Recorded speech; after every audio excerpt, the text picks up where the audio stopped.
Bugungi oliy ko'proq qiziqmi, ertangi oliy qizmi? Ertangi oliy qiziqroq, bugungi qaraganiga qo'l ko'taringlar. Bugungi oliy qiziqroq, ertangi qaragan qo'l ko'taring. Zo'r. Aksariyat to'g'ri javob. Ertangi oliy har doim bugungi oylikdan ko'proq. Endi savol, mana menda hozir qaysi xodimim bor? 5 million so'mga ishlayapti deylik. Siz meni xodimimni oldiga kelsangiz, men hozir ham sporlashaman xohlasangiz. 2 barobar olayotgan oliydan ko'p beraman, menga o't deylar. Men javob beraman, hech kim o'tmaydi. Kimgadir o'tib ketsa $1000 beraman. Bugun faqat, sharti bugun. Bugun kechgacha xohlasangiz men xodimlar bilan tanishtirib qo'yaman. Luboyni borib tortishga harakat qiling. Yetgan puliga nech pul olayotgan bo'lsa 2 barobar ko'proq beraman.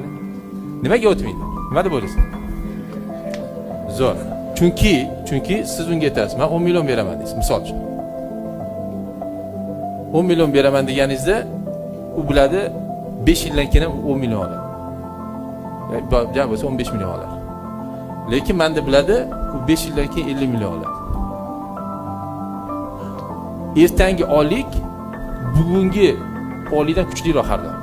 Sizlar tadbirkor o'laroq siz даже 5 million olmaysizlar. Sizlar hozir xarajat qilasizlar ertaga 50 million olish uchun. Men tilda gapiryapman, to'g'rimi? Tadbirkorlar pul tikadi, xarajat qiladi, ertaga ko'proq daromad toparman hozir xarajat qilib deb umid qilasizlar. Xodim ham xuddi shunaqa, xodim kamroq oylik ishlashga tayyor. Ertangi oyligiga oshishiga ko'zi yetsin.